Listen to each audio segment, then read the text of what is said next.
military plot to take over the government. This may occur sometime this coming Sunday. There are some who will say it can never happen here. But this is the story of how it could happen. In 7 days of intrigue, of blackmail, of terror, an eternity of suspense. This is the astounding story of a military plot to overthrow the government of the United States, which, if successful, would change the fate of every American.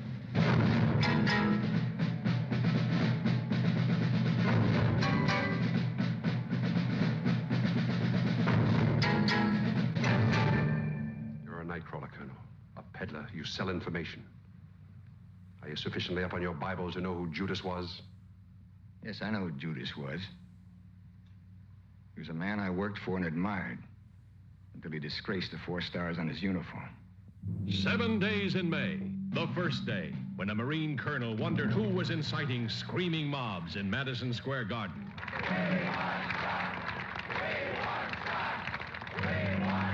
The second day, that uncovered secret meetings in Washington's back alleys. The third day, when unknown men prepared to kidnap the president from his private vacation resort. The fourth day, that brought a secret presidential messenger to death in a plane crash in Spain. The day a senator of the United States was held against his will. The fifth day, when a woman found her past being used for blackmail. Look, Ellie, if I could tell you why I I'll had to tell do you this, something. you'd understand. I was a stupid, impressionable female who let an Air Force general use her like his personal airplane. The sixth day, the discovery of a desert base for an airborne task force, kept secret even from the President of the United States.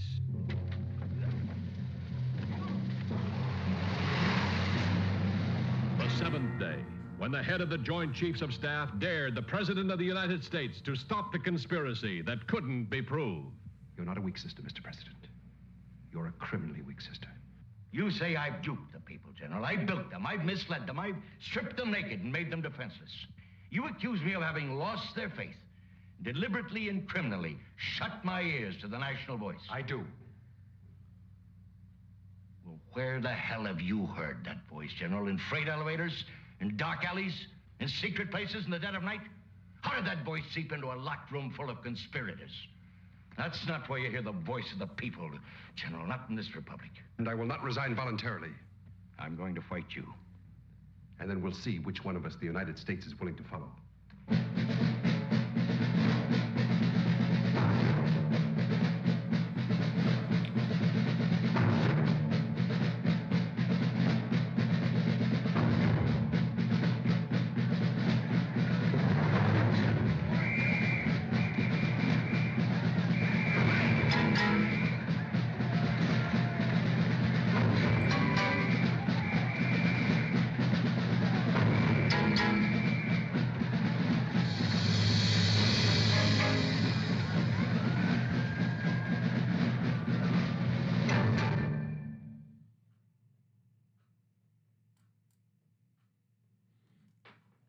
Hello.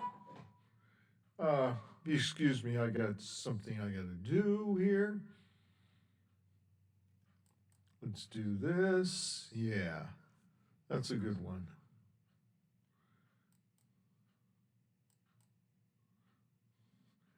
Oh, God. Did I tell you I hate, Okay. Hang on for a second.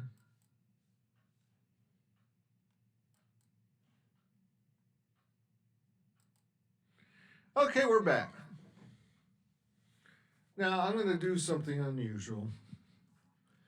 At the beginning of my, this is not a spaghetti western, by the way. No.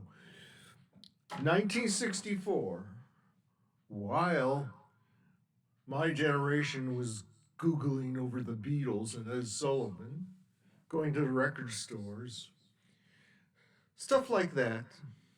And baseball was big. So that's what my generation was focused on. It was a very apolitical time.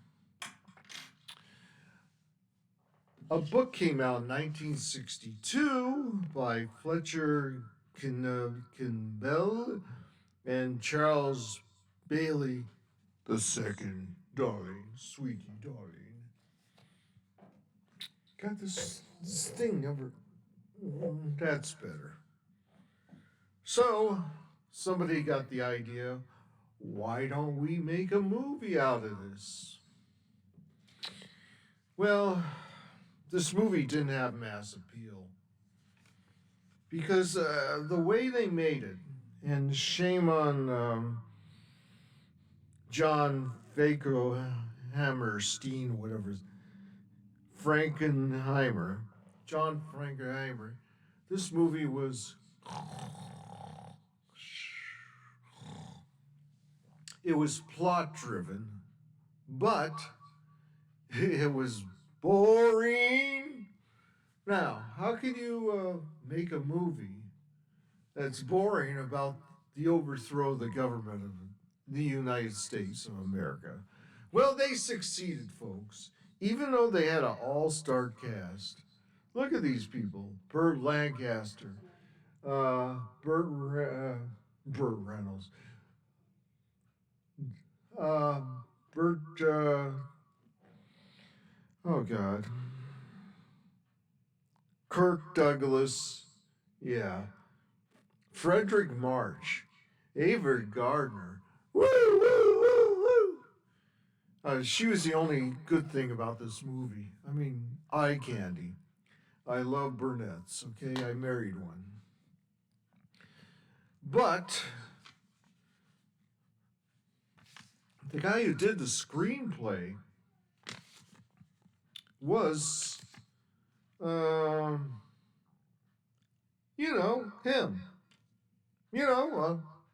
That guy. Rod Sterling of Twilight Zone. But as a movie, it's a sleeper, it's a snooze fest. But it is plot driven. The plot is the U.S. military decided, and the guy, Frederick March, looks alarmingly like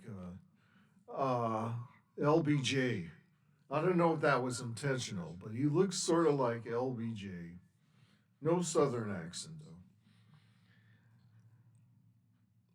The whole premise of the movie was the executive branch trying to stop the Pentagon, the Joint Chiefs of Staff, starting a revolt because they thought the president was too liberal.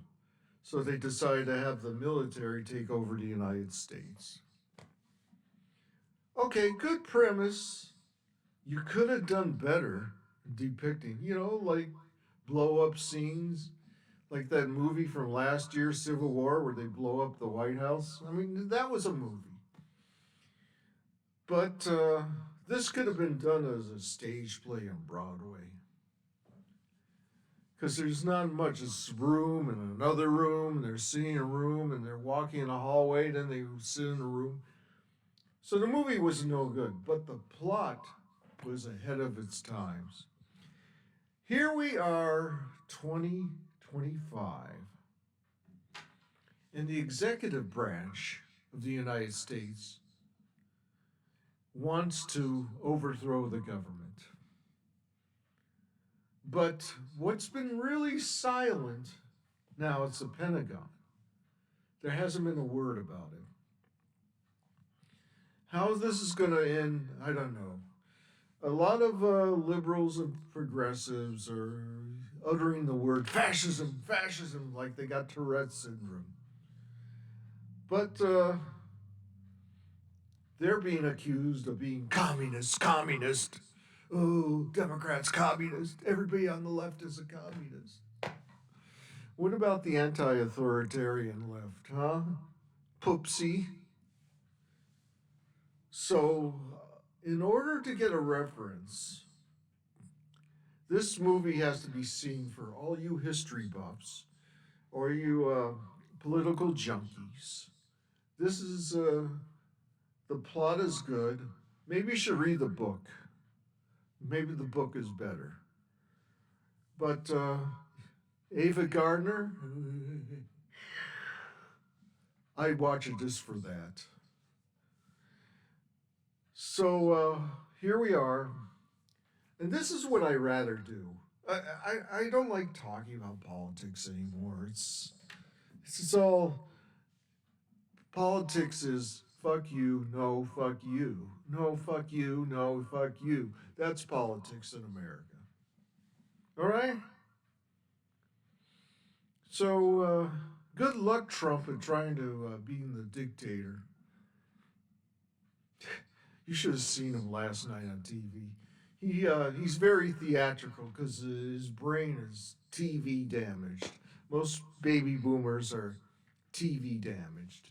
He got a bunch of school children in a little desk you used to get in elementary school, those little tiny decks.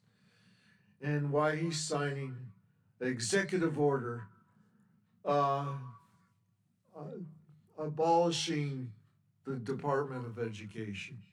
That was so theatrical. And when, I'm sick of this guy. It's going to end somehow. This too will end. Now, it's up to the American people. They're the ones who are going to decide the outcome. If it does become fascist, some say it's already here. Oh well, the experiment failed. I'll catch you on the rebound. Bye-bye. Bye-bye.